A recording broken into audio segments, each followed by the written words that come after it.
जनाब सदर, पेश करदा करारदाद हम आजाद हैं। हमसे मुराद पाकिस्तान में जीता जागता सांस लेता एक एक इंसान, और आजाद से मुराद बेखौफ, लेकिन हमारे सरों पर तो हर वक्त खौफ की तलवारें मंडराती हैं। आजाद से मुराद खुद मुख्तार, लेकिन हमारे सियासतदान तो कचकोल थामे अमेरिका के सामने अपनी कौम की अहमियत का सौदा करते हैं।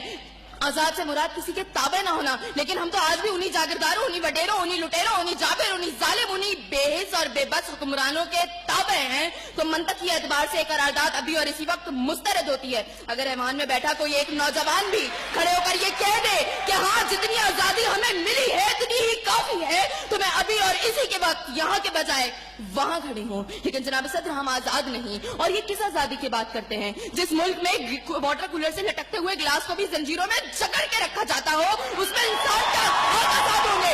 जनाब सदर, हम आजाद नहीं है। जनाब सदर, असल में मवाफकत में आने वाली मुकर्ररा खुद को डिज्नीलैंड की प्रिंसेस समझती हैं, क्योंकि ये जो कहानी हमें सुनाती रही वो पाकिस्तान तो हमने कभी देखा ही नहीं। जनाब सदर, जिस मुल्क के सियासतदानों की तरक्की का आलम ये हो कि उनकी दौलतों में दिन दुगनी और रात चुगनी होती हो और तरक्की का दारोमदार ये हो, तो फिर मैं कैसे कहूँ कि हम आजाद हैं? जिन मुल्क के सियासतदानों के नाम पनामा लीक्स में लीक होते हो और स्टोर मचने पर फकत अवाम को लैपटॉप स्क्रीन का लॉलीपॉप दे जाता हो, तो मैं कैसे कहूँ कि हम आजाद हैं?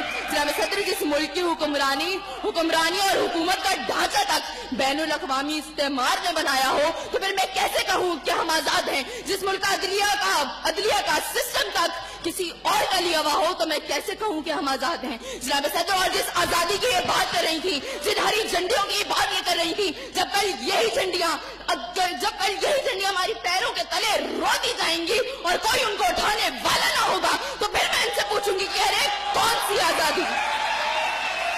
जनाब सदर, हम आजाद नहीं कि जब कश्मीर में हमारे भाइयों को मार मार के उनका भुतस निकाला जा रहा था, तो हम भारतीय मूवी सुल्तान को पाकिस्तान में सबसे मकबूल तरीन फिल्म बनाने में मसरूफ थे। तो मैं कैसे कहूँ कि हम आजाद हैं? जब बॉर्डर के पार हमारे मुसलमान भाइयों को मारा जा रहा था, तो मेरे मुल्क